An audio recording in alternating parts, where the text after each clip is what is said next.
बरं चालेल ना उडदाची भाकरी खाय घ्या उडीद मळीतलं 1.5 एकर पाण्याने गेलं त्याच्यात झडवा फुटला स्वतःकडनं अर्धा एकर फुटलं 1 लाखाला परत ₹1,00,000 फंटा बसला वरचं मग काढून घेतलं आणि मग वरचं काढून घेतलं लाख पट्टी झाली ₹1,00,000 पट्टी झाली त्यावर 8,500 ते मग आम्हाला लागवड केली वायपड सगळी ₹1,00,000 हो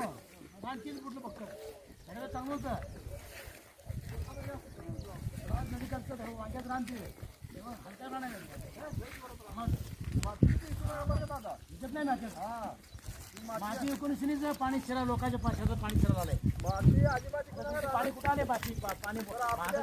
वरलं पाणी का वालतं का